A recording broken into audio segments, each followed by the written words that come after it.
if you want to integrate using a SOAP API, we have wsdl file, which plays a major role. So what is this wsdl? What elements are there in the wsdl? How do you identify each element in the wsdl? So execution already we have seen. We have just consumed the wsdl file and executed it. But how the wsdl file is generated? What elements will be there in the wsdl file? Let us understand elements clearly. So first let me create one SOAP API service. With the help of that SOAP API service, we'll try to understand the wsdl.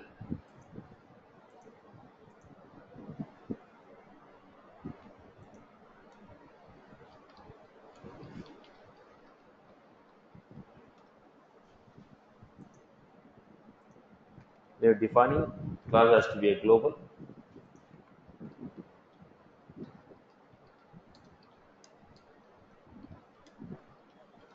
Strategy.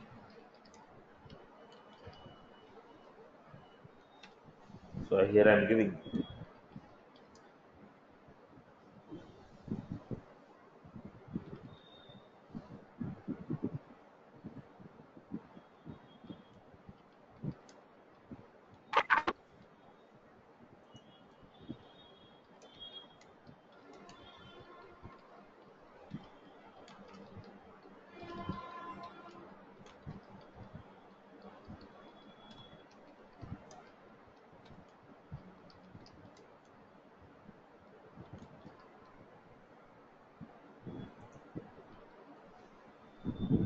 this is the service what I have here.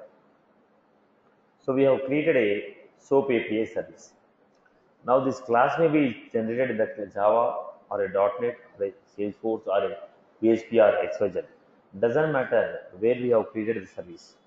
If you want to share this service, it was supposed to be converted in the form of wsdl file.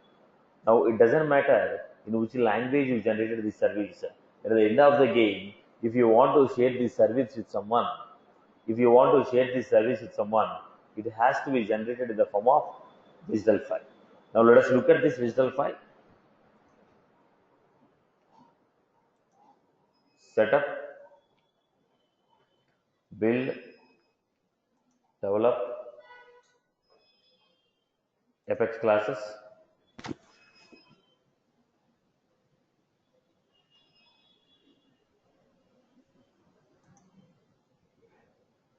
Go to here. SOAP example. What is the option? wsdl.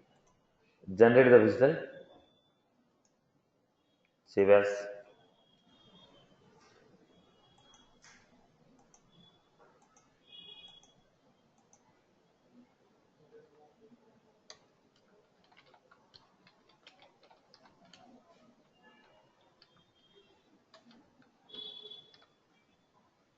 wsdl. Go to this wsdl file. This wsdl file is saved. This file I am going to share with third party and they are going to consume. So what will be there on this wsdl file? What will be there? So always I told you XML will be version 1.0. Encoding is UTF-8, the default version. The wsdl file, whatever we have, we are minimizing it.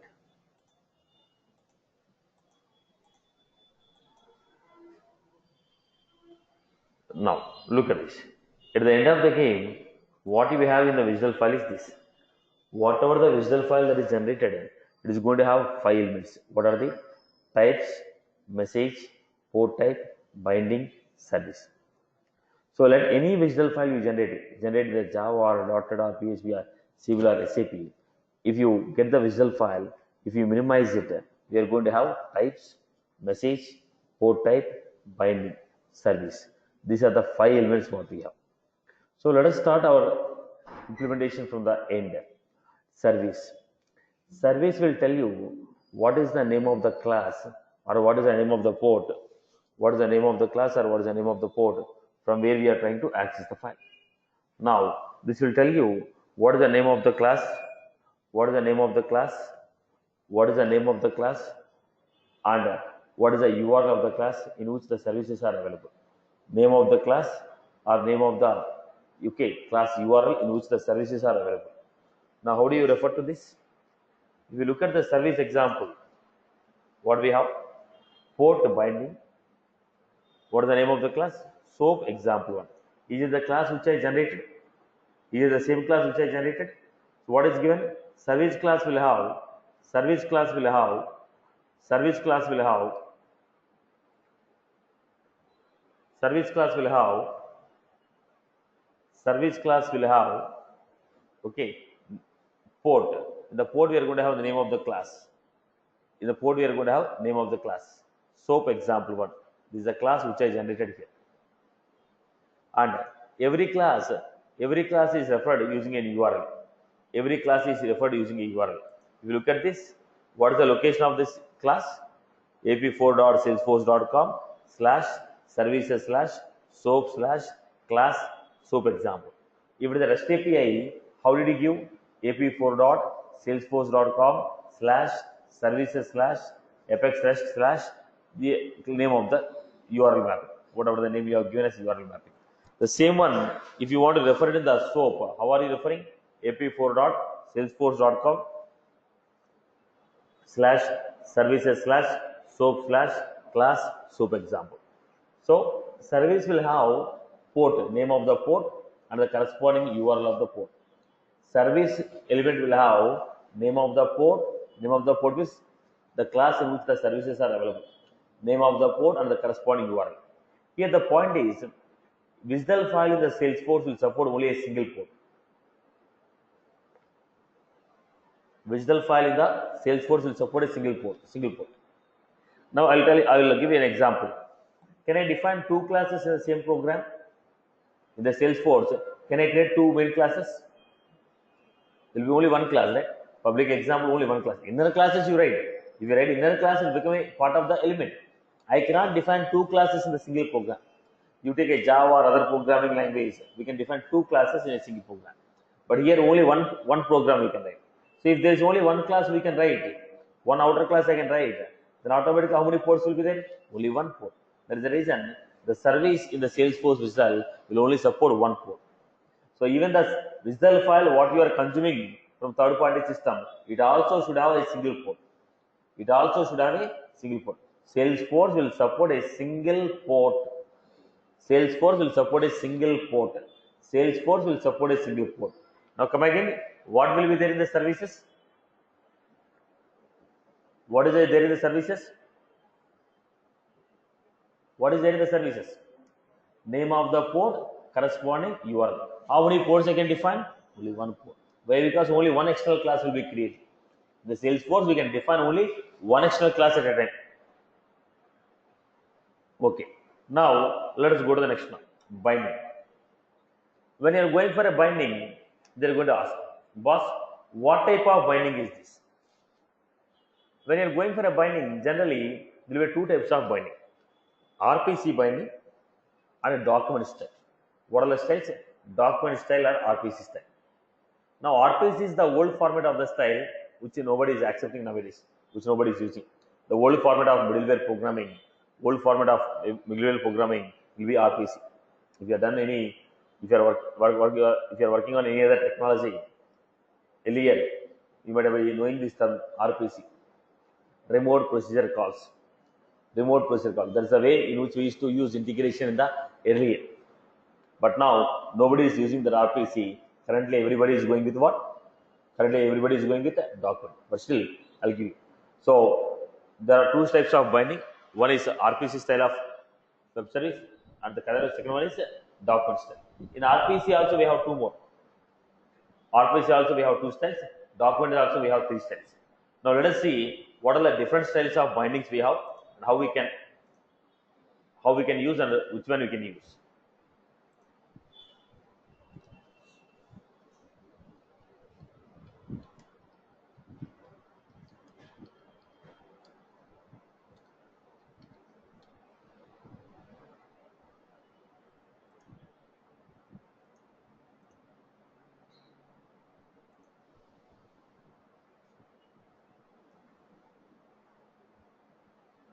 Now,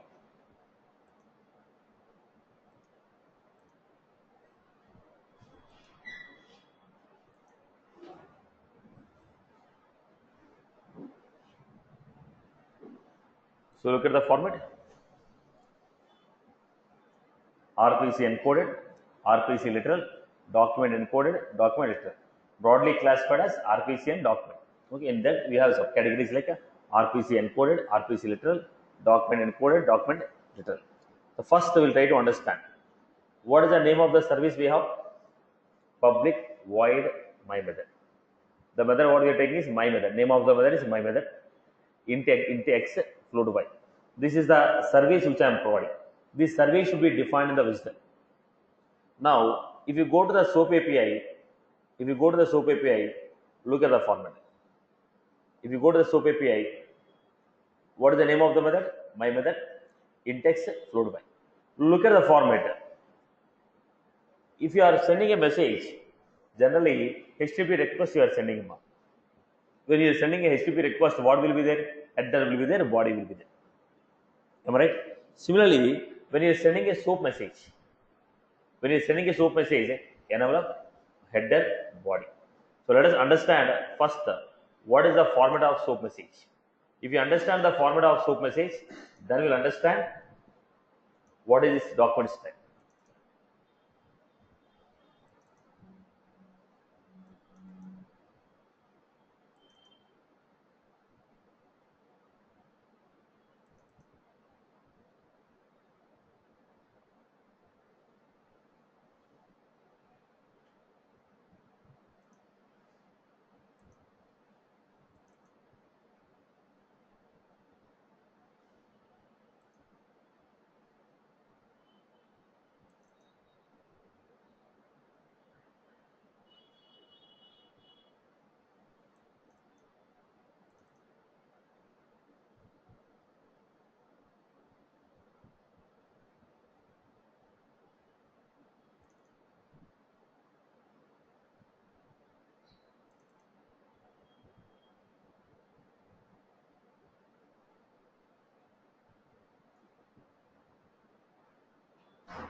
So this is how the SOAP message is.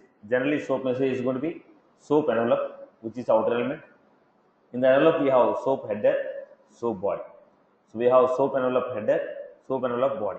In the body, we are going to also have fault, error message. So basically, envelope, header, body, fault. So envelope will have is outer element. This is outer element. XML, if your XML file is there, if we want to identify that is a SOAP message, by looking at the SOAP envelope, we identify it is a SOAP message. In the SOAP message, what we have? Header we have body. Just like your HTTP request. In the REST API, how did you transfer your message? HTTP request, header, blank, body. In similar way, SOAP we are giving envelope, header, blank, body. In the body we have fault message. Right, boss? This is how we are giving. So looking at this XML message, look at this. SOAP envelope, SOAP header, SOAP body. SOAP envelope, SOAP header, SOAP body. SOAP envelope, SOAP header, SOAP body. I hope you are good with this basic structure.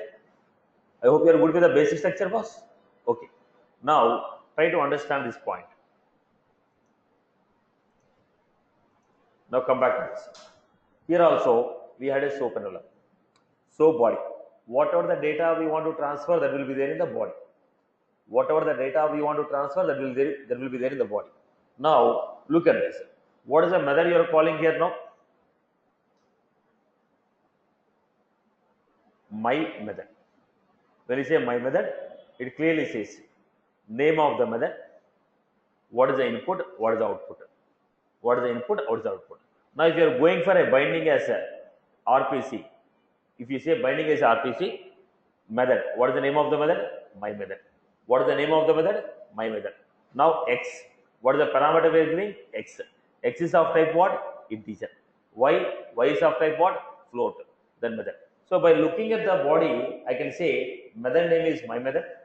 We are passing two parameters, x and y. X is integer, y is float. So straight away they are saying what elements you are passing, what is the data type of this element. In the RPC format, they straight away say, looking at the body of the message, we can say what is the name of the method, what parameters you are passing, type of parameters you are passing. So that's the advantage of going for this one. What was this?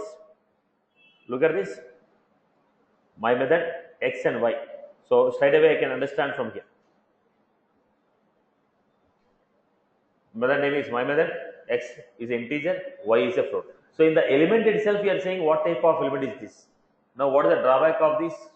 What is the advantage of it? What is the drawback of this? Advantage of this is within the is easy for the system to understand what it is. Easy for the system to understand what type of method, what type of parameters are passing. Drawback is we are mentioning the element within the body, so length of the body is increasing. So what did I do? Type of encoding information, XSI type integer. So I am mentioning type is integer in the message itself. I am mentioning type equal to integer in the message itself. Because of this, overheads are increasing. Because of this, what is happening? The overheads. If overheads are increasing, the size of the message will be more. Okay. Then we cannot easily validate this type of data. The validation will be done, but it's not okay. We cannot make a so comfort zone as other format. So validation will be a difficult part here. We cannot, when you say validation, what is the maximum length of x I can enter? What is the minimum length of x I can enter? What is the format of x value? Do you have any specific format? Okay. Now you want to say it should lie between 0 to 10. It should be the form of capital A, capital letter starting with capital letter, ending with small letter. I cannot verify the format of the data. I cannot apply validation. Limits I cannot apply. Validation I cannot apply. So it doesn't mean that you cannot apply. It will be a complex process here. Applying the validation will be a complex process here. But easy for system to understand. It is easy for the system to understand, but difficult for the developers to write. Right. The same, we are going with the RPC literal. When is the RPC literal, go to the message. When you go to RPC literal, what is changing here? In the message, straight away values we are giving in the part name x type equal to integer. Look at this. Part x integer. So what is the difference you are finding between these two messages? First message, XSI type integer value. What is the second one we are taking? Literal format is? What is the literal format? The types we are not mentioning here. The types we are not mentioning here. If you look at this, name x type XSD integer. Right. So this is not changing. The wsdl is not changing. Wsdl is same in both the cases. Look at the wsdl. Look at the wsdl. My method. Look at the wsdl. Even in the second wsdl also, look at the second wsdl. Wsdl is same. Binding style is different. If it is a binding style is different, in the body message format is going to be different. Right. Now it is a straightforward operation. Okay. The same style, but overheads are removed. Okay. Overheads are removed. What is that? XSD type integer that is removed. Okay.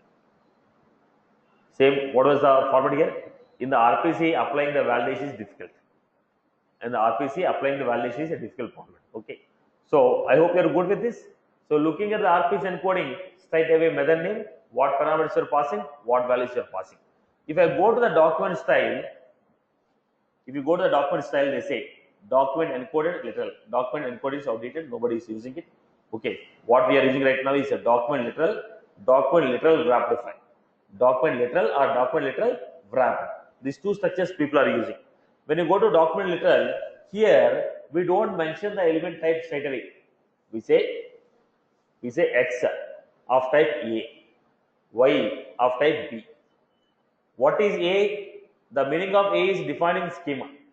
We will take a schema element, schema structure. Previously, people used to use the DTD operations. DTD they used to. Now we are using schemas. Okay. So they say X is of type A, Y is of type B. What is A? In the schema, I will define A means integer, B means decimal. A means integer, B means decimal. In the body, I am going to say, boss, the definition of these X and Y are defined in schema. Go to schema and find out. Now look at this. Here I am saying schema schema, no DDD. Schema element, X element, type is integer. Y element, type is float. Now, if you want to know, this is how we are defining. Name X is of type X element, Y is of type Y element. What is that X element? Go to schema. In the schema, you will find out.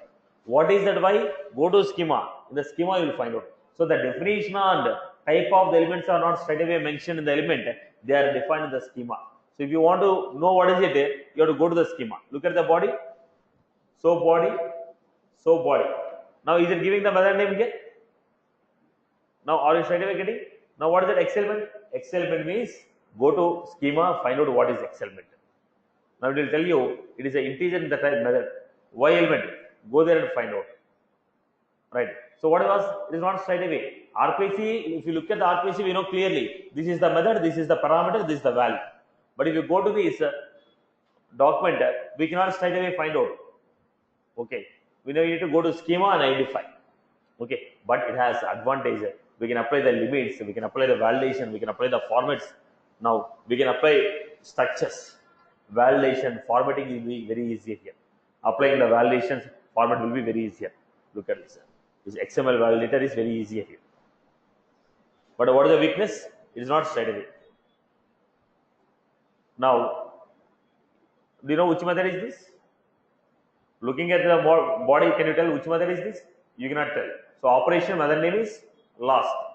Operation name is supersede is last. Right. I hope you are good with this. Right.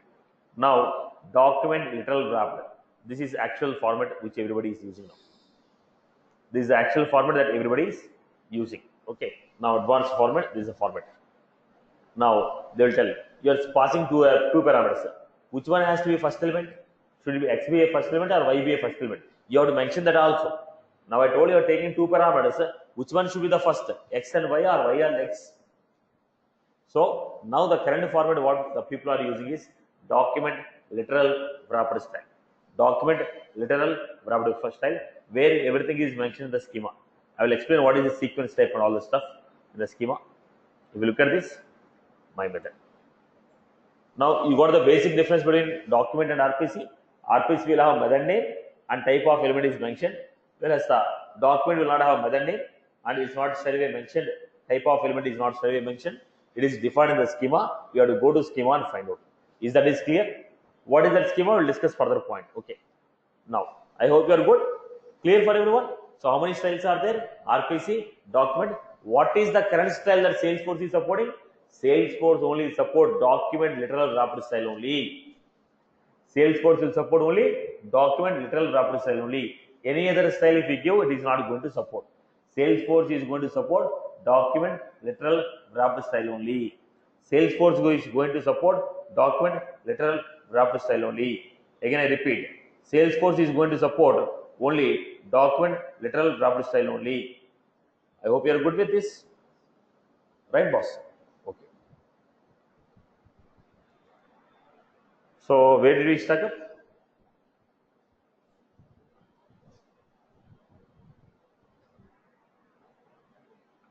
So, in the binding, they asked, what is the style of binding? And what is the transportation we are using? Internally, we are using HTTP. It is a SOAP, but internally, transportation is using only HTTP only. There, in the REST API, straight away we are using HTTP URL making it. Here we are calling it SOAP. SOAP is internally using HTTP protocol. What is the transport? HTTP protocol. Okay. Now, the binding will tell what is the name of the method. Binding will tell style of the service, which is binding we are using, what type of transportation we are using. Binding will tell what is the style we are using, what type of transportation we are using. Now, what is the method I gave? I gave only one method. What is the name of the method? Call me. So, operation name, call me, input header, output header. So, look at this. Look at this. Operation name, call me. Operation name, call me. In the header, they are passing session header, call option, all this stuff. In the body, parameters. Body has parameter. Header, body. Header, body. Header, body. So operation name, header, body. Operation name, header, body, okay, in the input parameter. Similarly, output parameter, header, body. Header, body. Binding, operation name, input, header, body. Output, header, body. That's what they are giving. Now look at this message now, you get clear idea. What they gave? Line number 154. What is the style of binding? Line number 155, name of the method. Line number 156, name of the method. Line number 157, input. Line number 158, 159, 160, 161, header. 162, body. Input close. Now, line number 164, output. Line number 165, header. 166, body. Now, we got operation. Binding, style, operation, input, header and body, output, header and body. What are there? It's not mentioned. What are there in header? What are there in body? It is not mentioned. They only say header message, body message. I hope you followed this point. Right? Clear? Then a port type. The next one what we have is port type. Port type is like an interface. It will mention you what are the list of methods, what are list of services, what are offered by the web service. Port type is like a abstract class or interface. In the interface, what will be given? Interface list of methods and their parameters. It will not define the body. It only mention list of services what are offered. Port type is also going to provide list of service names what we are offering. Port type is also going to provide list of services what we are going to offer. List of service names what we are going to offer. Port type operation is call me. We have input message, output message. Input message, output message. Input message is request, output message is response. Port type will have list of all the service names with the corresponding input and output messages. Okay. The next we have message. For every port type, there will be one input message, one request message, one response message. If the name of the operation is call me, we have call me request message, call me response message. Input request message, output message. Input is method name request, output is method name response. So two messages will be there for every point. Now in this message, they are calling call me request. We are passing parameters. Call me response. Here also we are going to get a parameter. Input parameters, output parameters. Message will take all the inputs as one single message. Whatever the parameters you are passing, all of them are taken as a single message. Now we have to divide every element in the message and see this element is of this type. This element is of this type. So when you say message, all the input parameters are taken as one message. All the output parameters are taken as one message. Now in that message, what all the elements are there we have to mention. That is given by type. That is given by type. That is given by type. What is this type? Type will tell what type of element we are using. Look at this. What is our message? Element, session header, session ID. Call me. In the call me element, what we are finding here? Name, string. Phone, string. What is the response we are getting? Result, string. Right? So type will tell type of elements used. Message will tell messages for the port type. Port type will tell list of services. Binding will tell style of binding and transportation. Service will tell port name and the corresponding URL. I hope you are good with this. Okay. So before I go further, I will also explain one more element like schema. Then we'll come back to this so that we get proper idea of what is the register. So what is that schema? How it is used? I'll not make it complex. I'll make it as simple as possible from my end. So what is the best scripting site?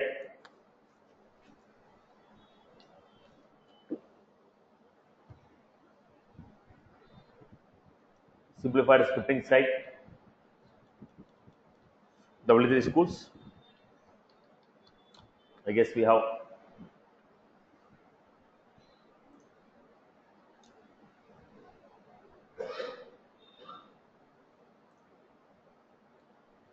right. Now in the schema, previously people used to use a DTD operation, self-describing.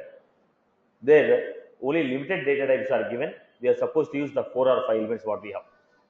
Building blocks. Elements, attribute, PC data, CD data. Only we are supposed to build everything with these two only. Limited data types. When you go for schema, it is self-describing. We can make it as simple as possible. So when you are going for schema, now when you go for schema, the schema namespace. Now, what is the schema namespace? I told you when you are going for a namespace. Now, if I want to mention the name, look at the point. I have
this is what I get.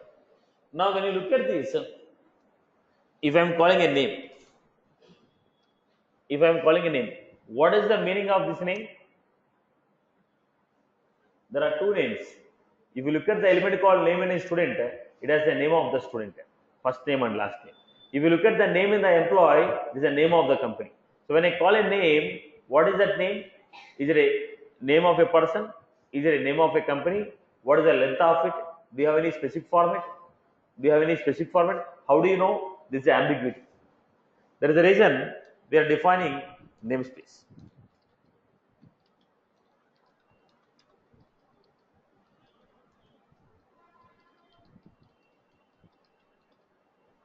Noting here, definition of name, amount is given. So name is last name, first name, amount is 5 digits. Okay, it should be a numerical format. I have defined. Now, if I want to define, I have to give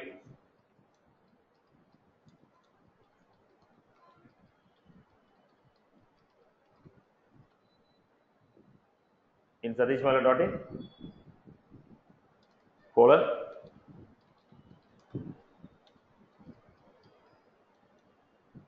why the meaning of this name is defined in that namespace. Now, if I have to write like this, it is becoming lengthy for me. So I told instead of this, I'll use a shortcut CS or CA capital. Now, what I will be doing? C colon.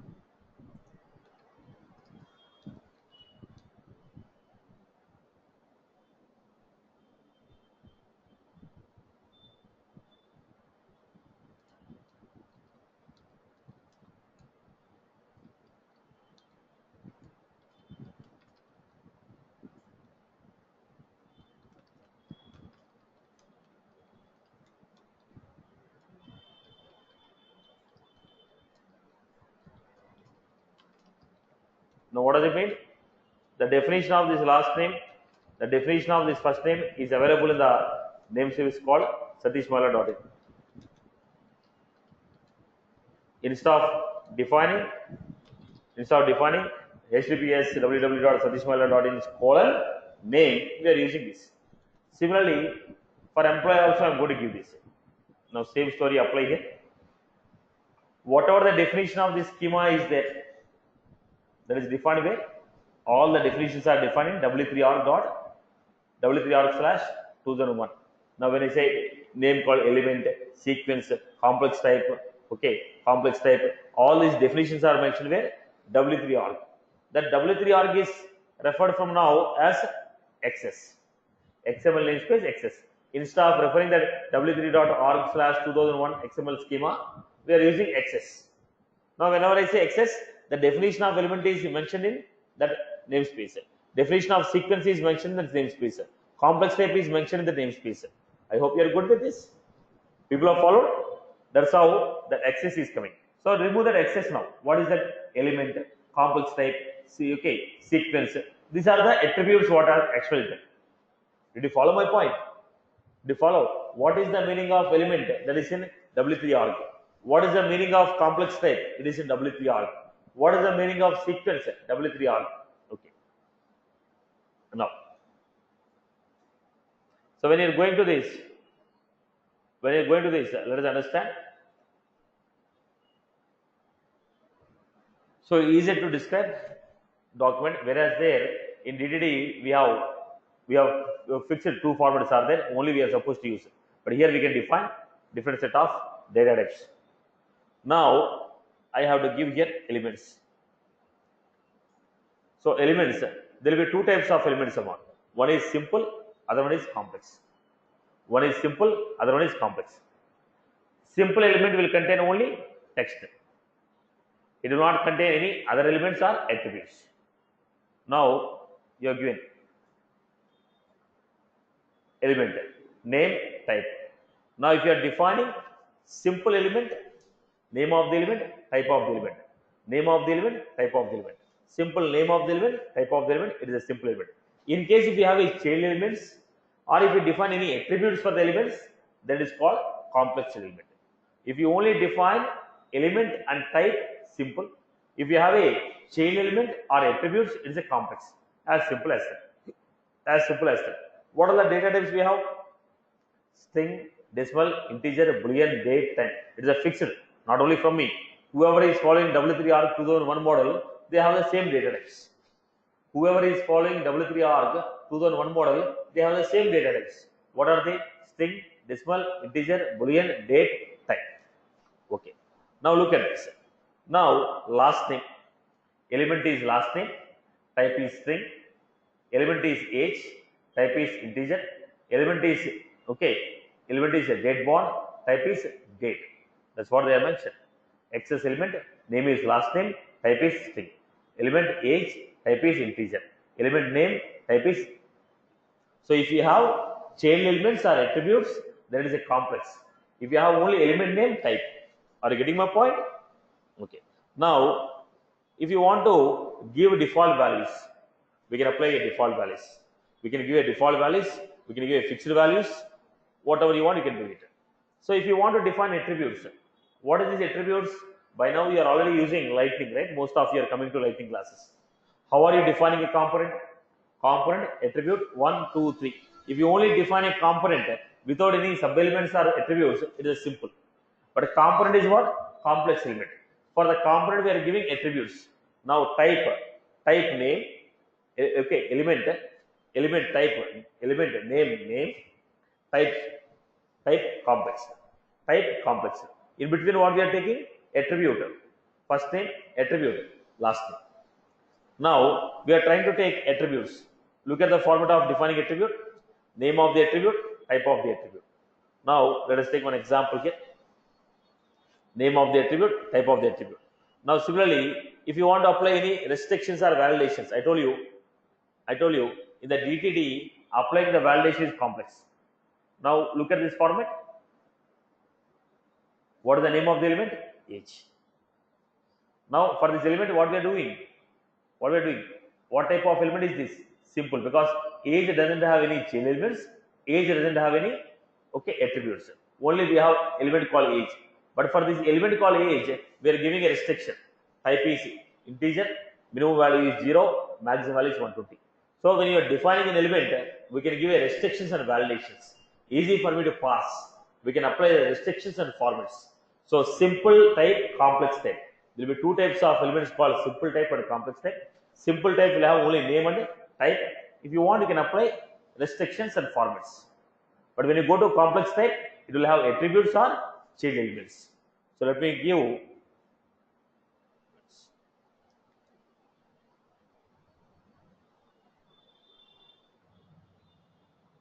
right. So elements are two types, simple and complex. In the complex element, what we have? Empty elements, elements that contain only other elements, elements that contain only text, elements that contain both other elements and text. Okay. Now let us see. Now look at this. It is an element, but it has an attribute called PA. It is an element, but it contains an attribute called PA. It is an element which contain chain elements, which contain chain elements. It is an element which contain attribute.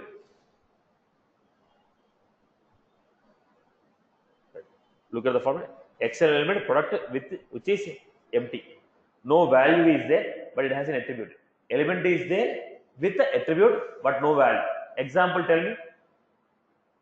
You have section header, title, subtitle, help, but there is no body for section header.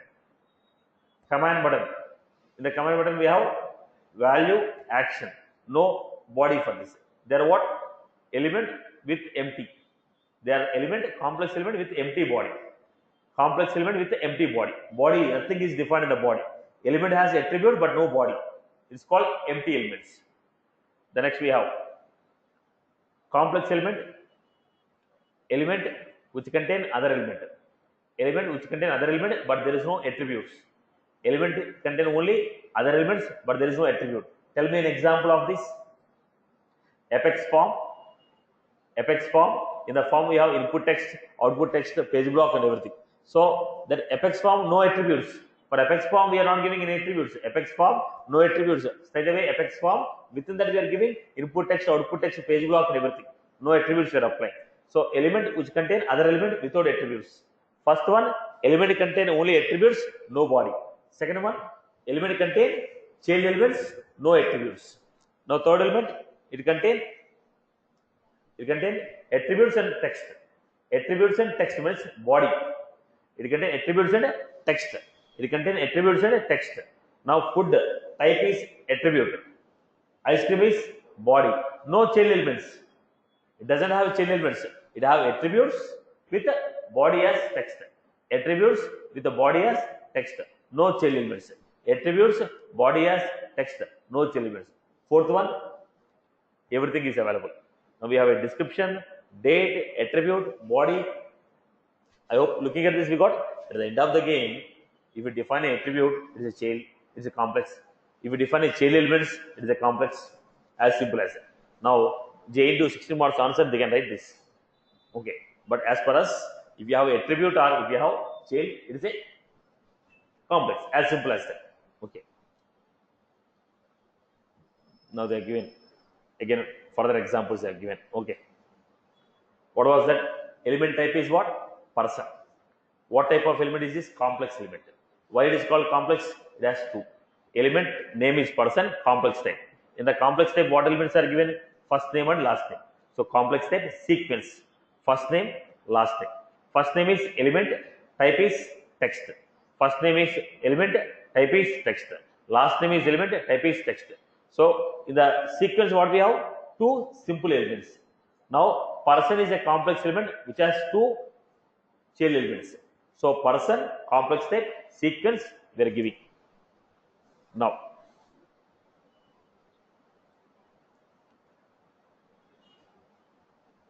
how will you define this? Tell me. First element name letter. Then that we have name John Smith.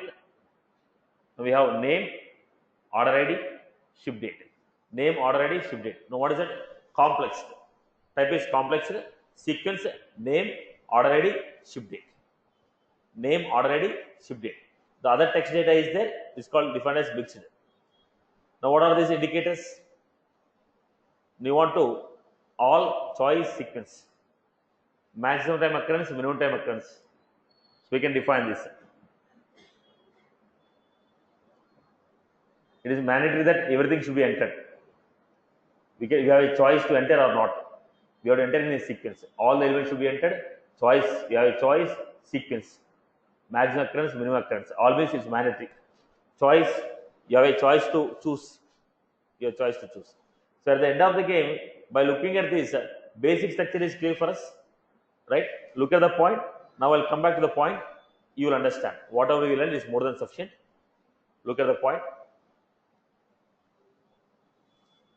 Element name, session header. Complex type. Sequence, session ID. Right. Element type, symbol type. Name equal to ID. But we have restriction. What is the restriction? ID should contain alphabets. 18 character ID should be formed with a combination of alphabets and digits. They have ID, symbol type. No child elements, no attributes. But they have a restriction, validation. What is that? It should only be a combination of alphabets, small, capital and digits. Now we have, okay, element. Where is the next element we had? Extension. Element call me. What was that? Call me element has two parameters. So call me complex type, sequence, name and phone.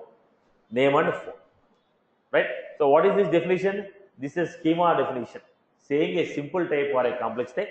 If you want to apply any restriction, if you want to say sequence or all or choice, restrictions, sequence or choice or minimum occurrence or maximum occurrence.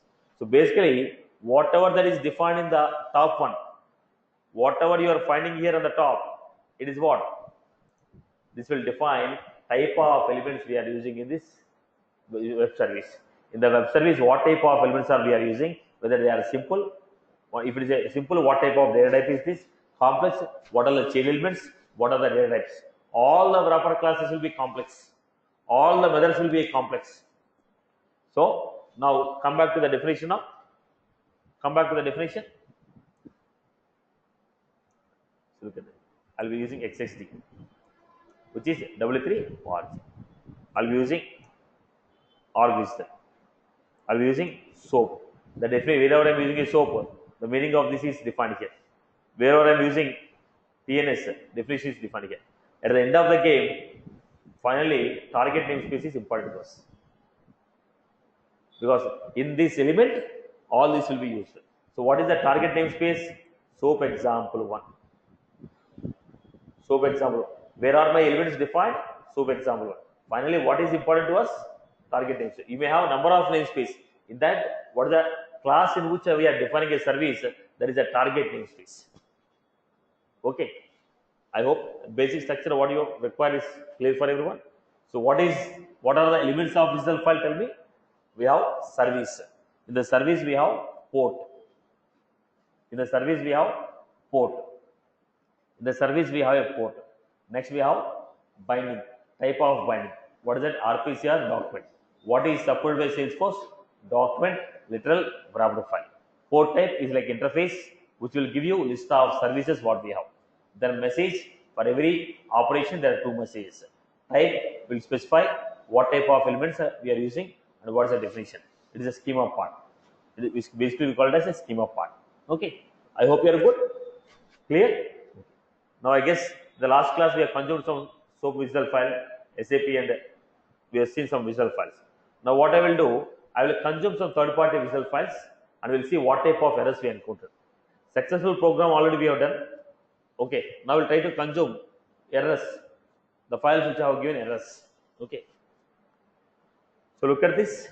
Generate from. Choose the file.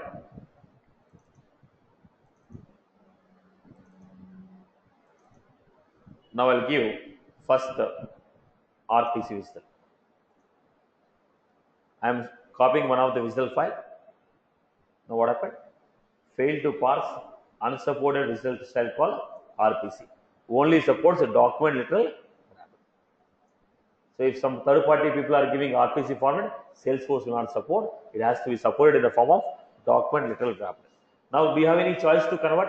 Yes. There are some, okay, SOAP UI. The SOAP UI tools are there. If you use the SOAP UI tool, it will convert. But it's not a good practice to convert from our end. When you are converting, there may be a possibility of loss of data. That's the reason we request the service provider to provide the data in the form of document literal. Now, if we are reluctant to convert, we can convert it. But from our end, it is not a good idea to convert from our side and use it. There may be, in case if there is any loss of data, we have to we have to face the issue. That's the reason we request them to provide the visual file in the form of document wrapped literal wrapped file. If they are not ready to convert, we have a tools like SOAP UI tools. Third-party tools are there. If you give RPC, they'll convert into literal file and give. Because the schema definition has to be generated. The problem here is the schema definition has to be generated. Okay. The next I will go with other visual files. Okay.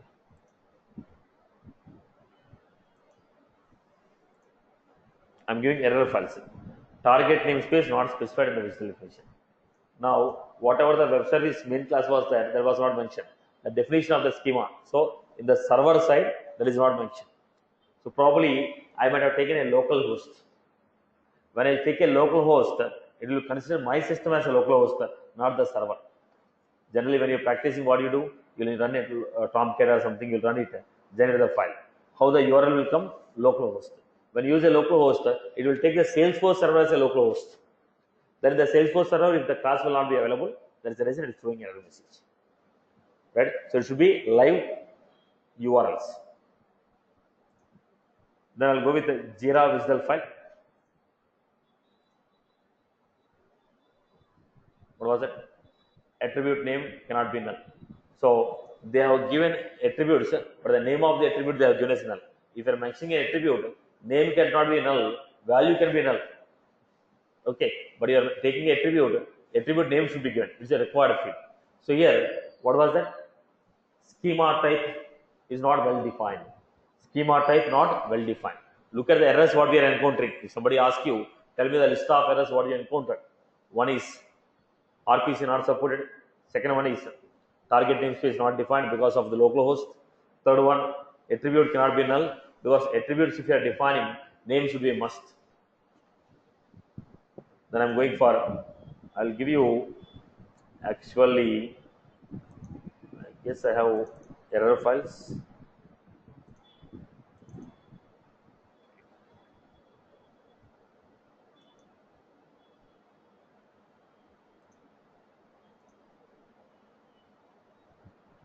So it's a .NET file.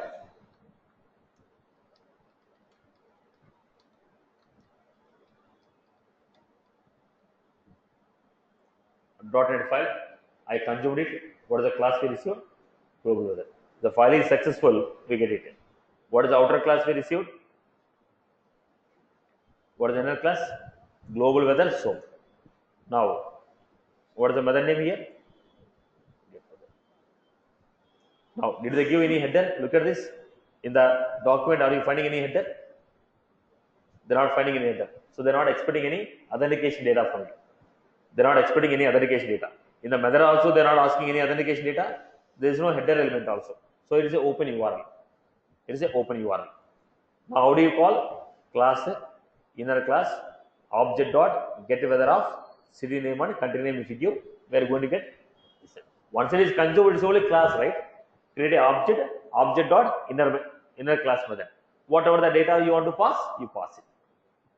Once it is consumed, there is no issue. We can straight away. Only problem is till it is converted into class. Once it is converted into class, it is object dot method.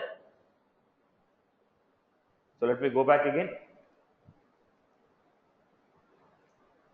Then I will take wsdl file, currency converter.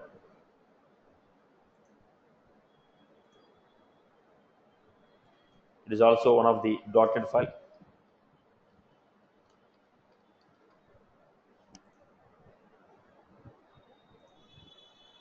Now, what was that? Are you finding any header element? No header element. In the method, are you expecting any login data? No. So it is also open file. So what was that? Currency converter SOAP dot corresponding object dot conversion rate. If you give from which currency to which currency, they will give the currency format. We will use it. I hope once it is created, you know how to call it, right? Once this is created, you know how to call it.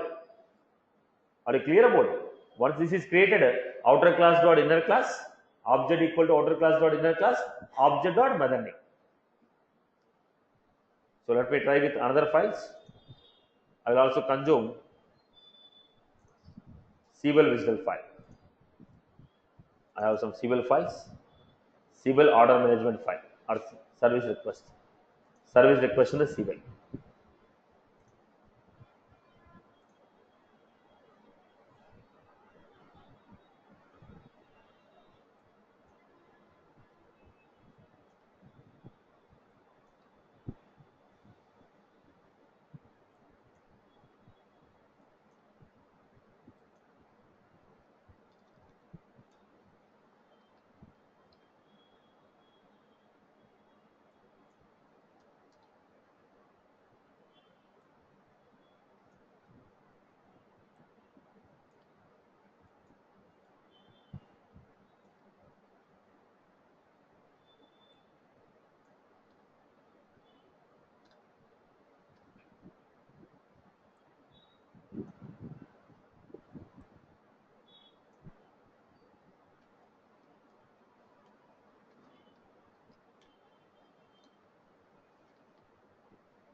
They gave visual file, we got it.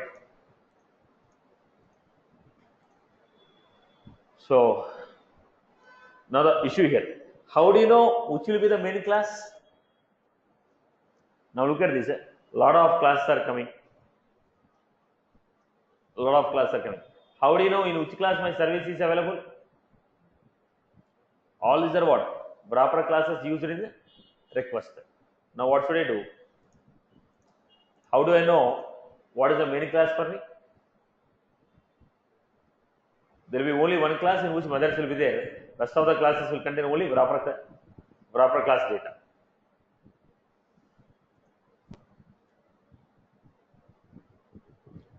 This is the class. This class what they asked? Service request. Now what they gave? Local host. Now they are expecting parameters here. They are expecting a parameters. Here I was supposed to give my data. Okay. If you want to pass any parameter in the URL, where will you put? If you want to pass any parameter in the URL, what is the format of putting? You are supposed to put in input header. If you want to pass any parameter in the URL, we are supposed to put in input header.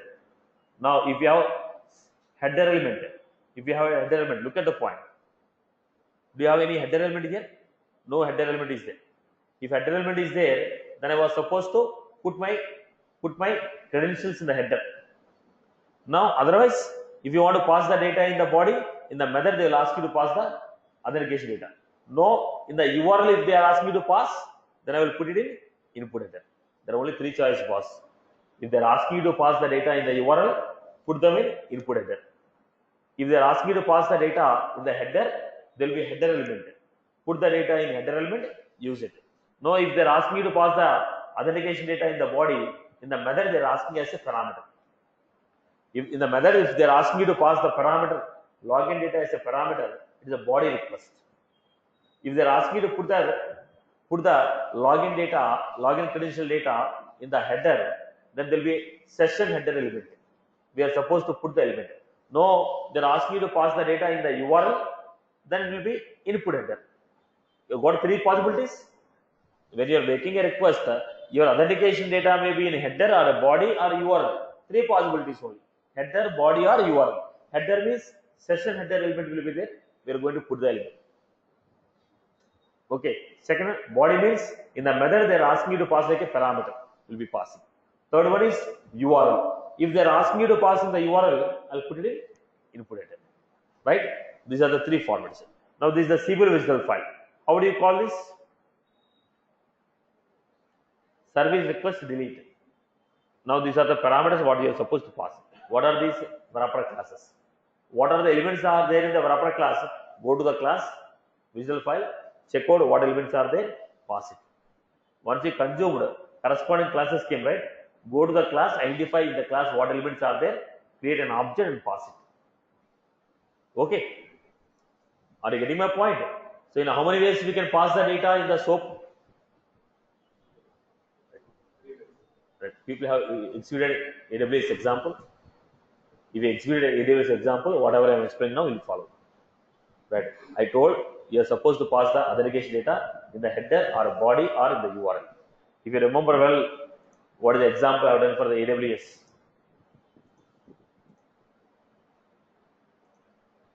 People want to learn everything by watching only. No implementations.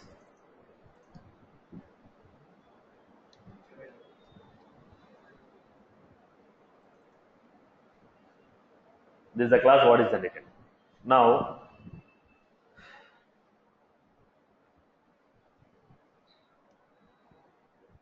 add a person.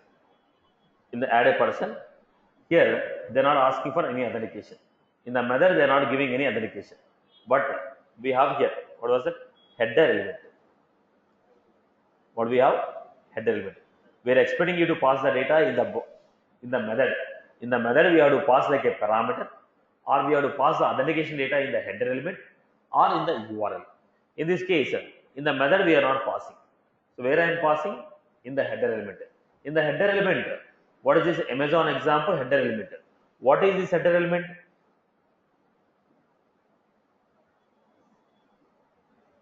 They are asking you to pass user ID, password. Right? This request is called HTTP request is called SOAP API request with authentication, where authentication data is in header. Now look at the next one. We have one more request. Update the person. Here also we are not passing any data in the method. We are passing the authentication data in header only. Amazon example login.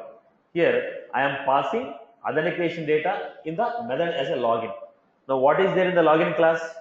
Scroll down.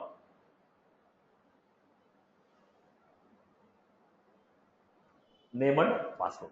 My authentication data I am putting in the login. So what they are expecting here? They are asking you to pass a method called login. They are expecting you to pass the authentication data like login. So in the login, what is there? My login credentials are there. I am passing my data in the method as a parameter. This is what? SOAP request with authentication data in body. Authentication data in body. Previous example, authentication data in header. Here, authentication data is in body. If it is not in the body, there will be a header. I have to pass either in the body or header. In the body, if they are asking you to pass like a parameter, I will pass it. Or else I have to put the authentication data in header element and pass it. Okay. Third one, if they are expecting any parameters in the URL, now look at this. In the URL, here person svc / name so and so, age so and so. If they ask me to pass the input parameter, where should I put? Endpoint / they are requesting any data from me, then I have to put it in input header. Right, boss? I hope you are good. Clear? Clear for everyone? People have followed this. Followed. So in how many ways we can provide the authentication data? In header, in body. Generally header and body. Now what is the other way of passing the data? URL. If any data they are expecting in the URL, where will you put? Input header. Right? I hope you are good. If it is a header, generally we get header element, where I am going to have authentication data. In the method means like a parameter they will ask you to pass. So how do you, what elements are there in WSDL file? Services, types, services, binding, port type, message, types, file names. Now what is the format of SOAP message? Envelope, header, body, fault. Envelope, header, body, fault. I hope you are good. People are good with this? Clear? Okay. What are the common errors what you encountered?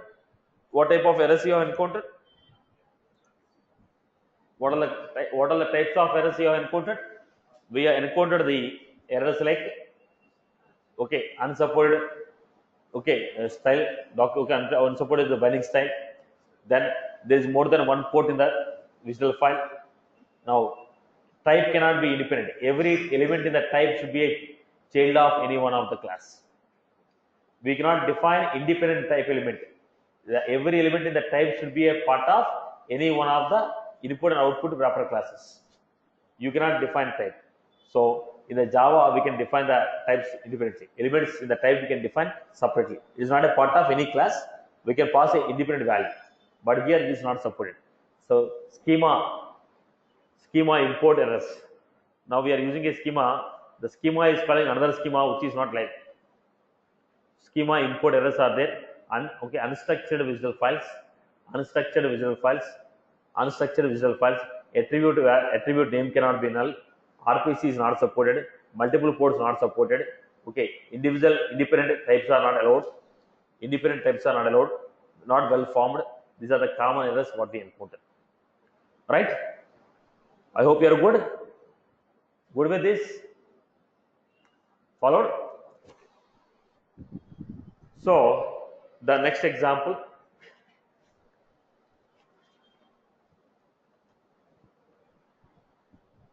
Generally, when you say web service, SOAP API, instead of covering all these topics, the people will cover you. The people will cover you partner visual file. You generally take any integration classes, people generally cover partner visual file and close it up. Now we'll also see what is that partner visual file. Now, why I have not covered the partner visual file is we are a service provider. Then no need to execute partner visual file. Partner visual file should be executed by third party people. If you are a service consumer, somebody is giving, then I will consume it. Getting my point here? Right. So because everybody is covering, I am also covering this example. What was that? Partner visual file. Practically, you will not be using in Salesforce, as Salesforce will generate partner visual file. Now, other party, Java people, .NET people should understand how to consume. It's not we. Because we are a provider. Simply generate a visual file, give to them, they will use it. Right. Let me go back.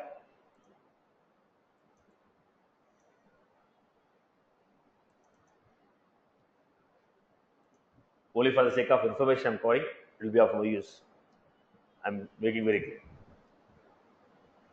As people should not feel that I didn't cover partner visual, I am covering. It's of no use. Okay.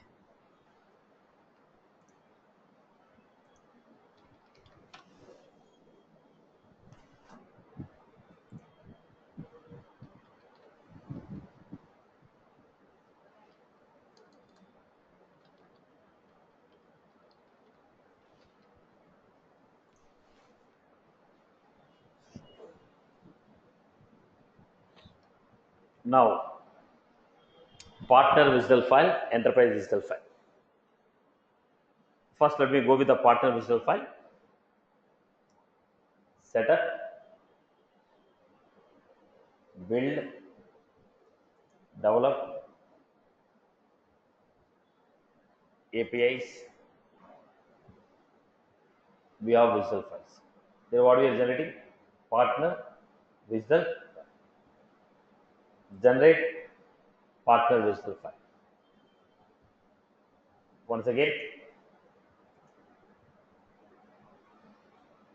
build, develop, API, partner visual file, generate visual file.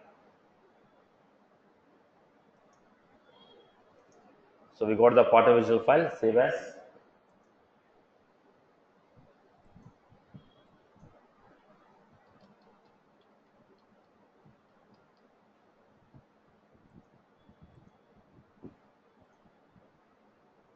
So visual file is here. Now 316 account has given the partner visual file where I want to consume it. There will be some common errors because we are consuming Salesforce file in the Salesforce. We are consuming Salesforce partner visual file in the Salesforce. There will be some errors here. I have to rectify it. What are the errors? Control F. There will be any type. Salesforce will not support any type. It has to clearly specify what type is this. Replace any type with the.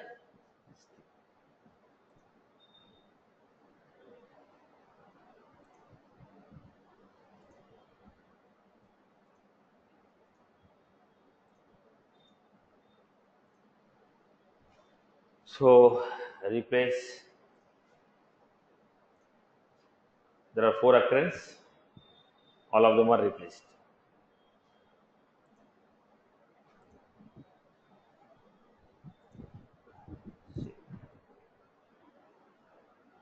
Right. First I have replaced. Then go to your integration account.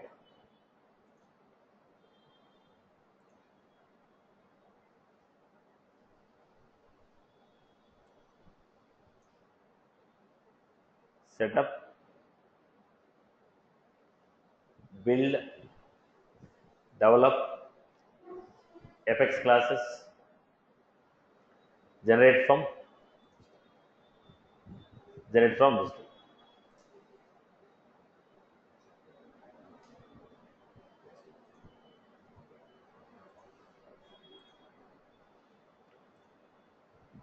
Right. I give a digital file and I'm taking here.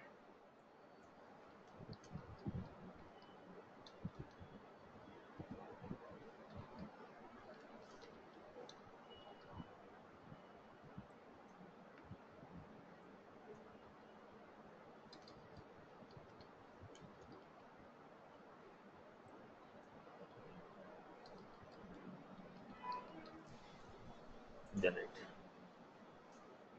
Now they gave a digital file. I rectified the errors. Then I consumed it. Once I consumed it,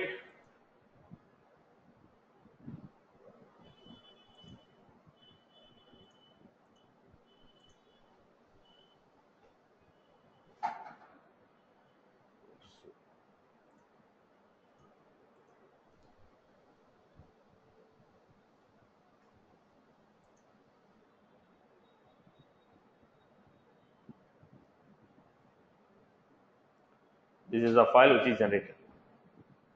Okay. Now I consumed it. I got the files.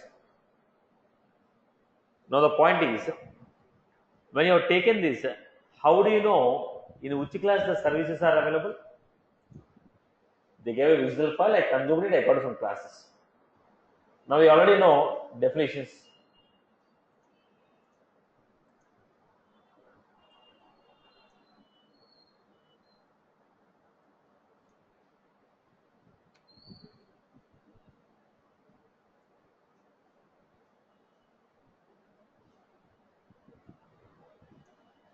This is the main class, right? Service. In the service class, what is the main class? The class in which web services are defined. The class is defined as a port. What is the name of the port class? So your required methods are defined in the class called SOAP. Your required methods are defined in a class called SOAP. So what I'm doing? Go to the developer console.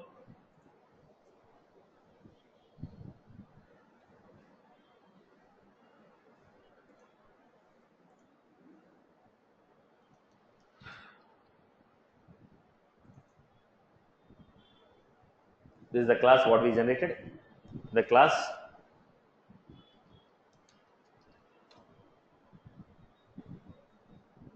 what is the class here? SOAP. In the SOAP class, we want to using this class. There are a lot of methods. You want to get the data. So what is the data you want to get?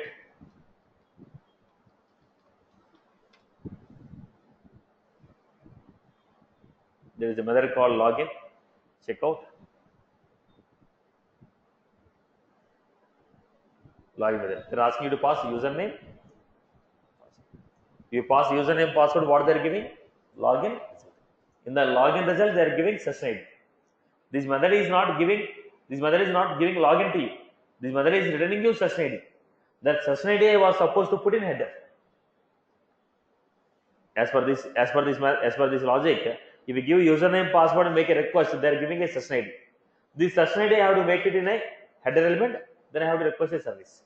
This method is giving what? Username, password. If you give, they are giving a session ID. I am passing username, password. They are going to give you session ID. So let me give you execution of this program.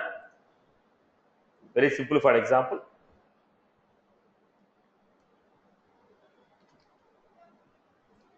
Partner. So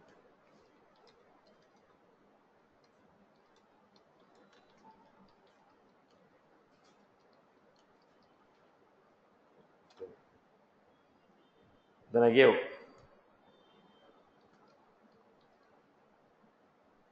demo dot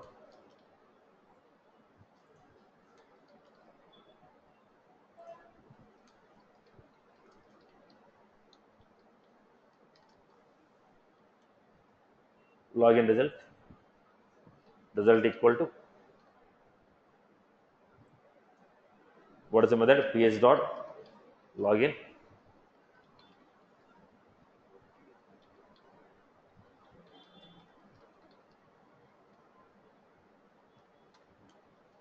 then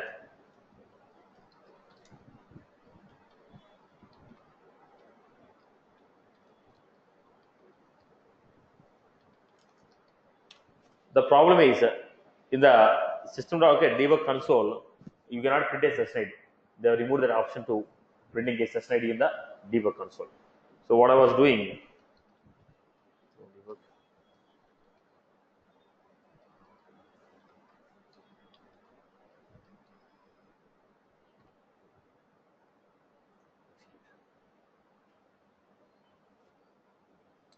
they gave a outer class, inner class name is soap. In the soap class they gave a method called login. They told if you pass username password you will be able to print. If you pass username password we will be getting what? They told if you pass username password I will give a session ID. They gave a session ID. This is connected to the arc getting a session ID. Are you clear? So partner visitor file they gave, we consumed the partner visitor file, we got a class called soap. In the soap class what we have? Login method is there. In the login method if you pass username password, they are giving session ID. I received session ID. This is the first step. I hope everybody is good. Any difficulty in that? They gave a partner visual file. Before consuming, I told we'll get an error called any type. So I replaced any type with a string. Then I consumed it. We got a classes. In that classes, one of the class will have soap inner class. Then outer class dot soap object equal to outer class dot soap. Then object dot login username password. Object dot login username password. I got session ID. Why I cannot print a session ID directly? The debug console, now the Salesforce removed printing of session ID in the VF page or this. We can directly print the session ID. They removed that option. So that's the reason what I have done. I took like a string, I reversed the string. Now it has become a string instead of session ID. It has become a string now. I printed that string. Right?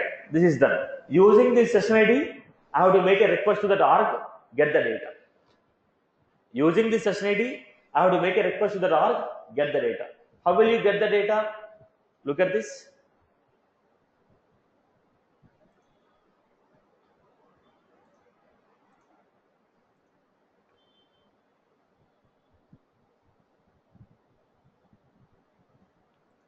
File.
This is my service.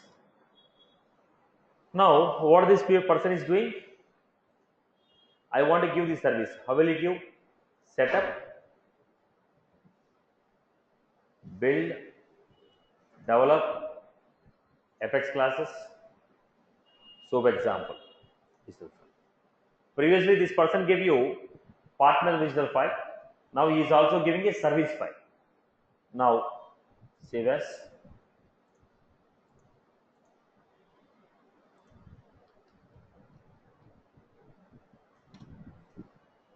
service. Now, this organization who is consuming the partner WSDL file, what these people are doing? Setup, build, develop Apex classes, generate from WSDL file, choose the file, so for example WSDL,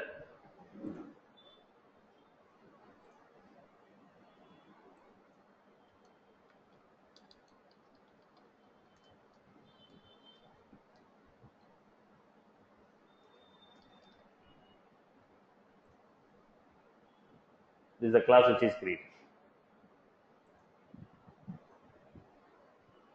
Now,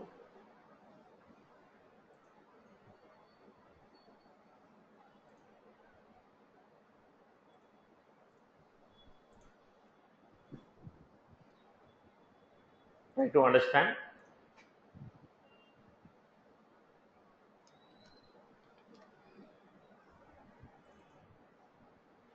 This is the class what is generated. In this class, what is the method we want to call? SOAP example. In this, I want to call a method called call me. Now, they told boss, if you want to call this method, you have to authenticate yourself. Now, if I want to authenticate myself, are they asking any credential here? They are not asking any credential. Then where they are asking me to pass? They told I have session header element. In this, you pass the credentials. Okay, what is there in the session header element? Session element. They are asking boss, first authenticate yourself, get the session ID. Whatever the session ID you got it, pass the session ID. If you want to call this service, first you should have session ID. Whatever the session ID is there, put that session ID in session header. So they ask me to pass session ID in the header, then make a request to this. Previously, they told if you want an access, call the method with username password. But here what they are saying, if you want to call this method, put your session ID in the header. How will I get session ID? First I have to get a session ID, then only I can put it. How will you get session ID? First I have to make a request to the org and get the session ID. How will you do that? Partner WSDL file. When I consume the partner WSDL file using a login method, I will make a request to 316 org. They will get a session ID. Whatever the session ID I got, I will pass here. Did you get my point? So let me execute this and show you.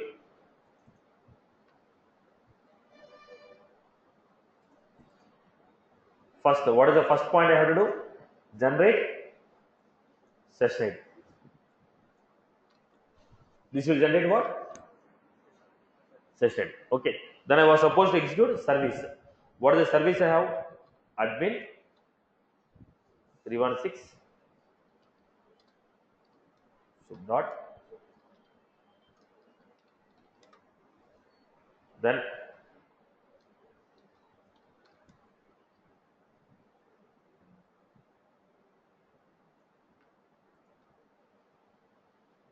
outer class dot inner class. Now what is your requirement? My requirement is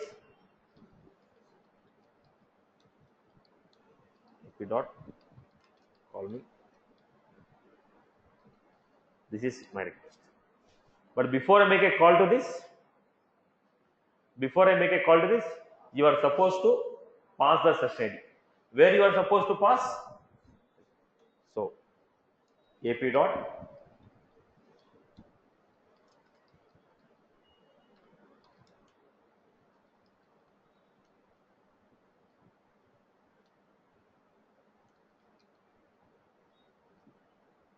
first create an object for that class. Then ap dot session ID equal to whatever the session I generated here, that I was assigning. Now why did I create this object? It is a class session header. This is a class. This is an object. If I want to use this, what should I do? First allocate the memory. Session header equal to new session header element. Then session header dot session ID equal to whatever the session ID we got it here. Once I pass the session ID, how I am passing the authentication? I am putting the authentication data in the header. Then I am calling call me method. I want to print it. System dot debug.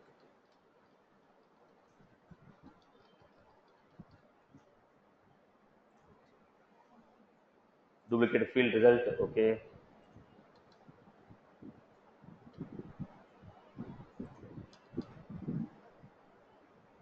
Execute.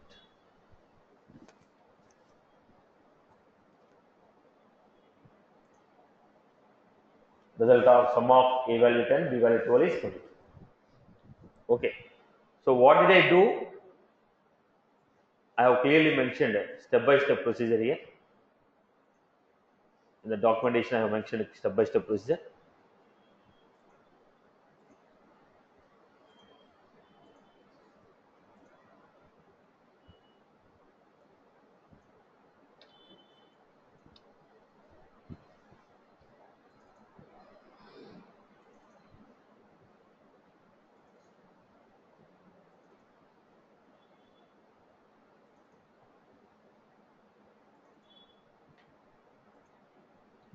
First, organization 1, ICAC application. Create account call out SOAP API web service. In this, what did I do? I created a web service. Then generate a WSDL file for the Apex class. I use the navigation. I generated the WSDL file. I saved it. Then generate partner WSDL file. So in the same organization, I have to generate a partner WSDL file. I have to generate a WSDL file for the SOAP API service what we created. Now create a new user with username, password. Then generate security token. Because I have open API, security token is not asked. But outside means username plus password plus security token.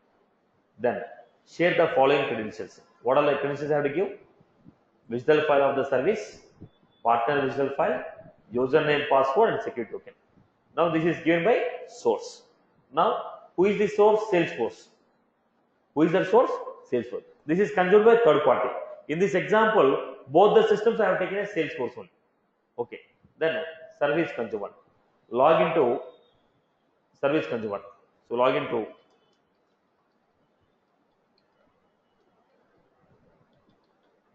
this organization. After logging into this organization, generate Apex classes. Set up, build, develop Apex class, generate from WSDL file. Choose the partner WSDL file, click on parse, change the class name. Partner example, partner SOAP, partner demo I give, save it. Then whatever the middle class you are giving, that class will become the main class here. Now public class, partner SOAP class, login result class. In the SOAP class, what we have? So finally, we got lot of things. What we require? We require only SOAP class with the login method. So this is the partner SOAP class SOAP in which I have login method. Result is login result. In the login result, what we have? Session ID. We can use this class and generate a session ID. Partner SOAP.SOAP sp equal to new partner.SOAP. Then username, password, session ID is generated. Then generate the Apex class from account call out WSDL file. Set up, build, develop Apex classes, generate the WSDL file.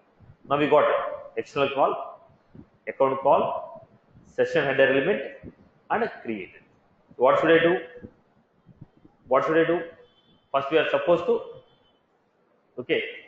assign whatever the session ID we got in the above, that should be assigned to this. What did you do? External call session header element equal to new header element dot session ID equal to the session ID. Then we are putting this object to that object. Then invoke the service. How we invoke the service? Whatever the mother name is there, that mother name we are calling it. I hope you are good with this. Clear for everyone?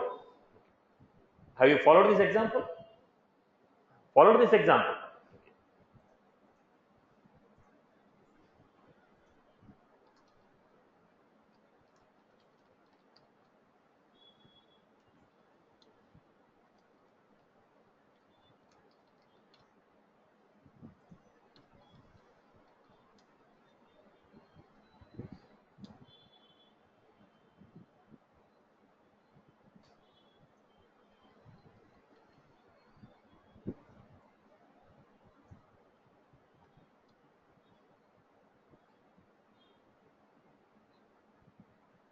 use this, try to understand the class. And tomorrow, if people can connect with the, probably I require 1 more hour. I'll be covering some streaming API and some basic information I'll be covering. I may require 1 more hour to cover this. Okay, with that we'll be winding the batch. And so you people can join tomorrow with the online. No need to come to the class. You can connect directly through online.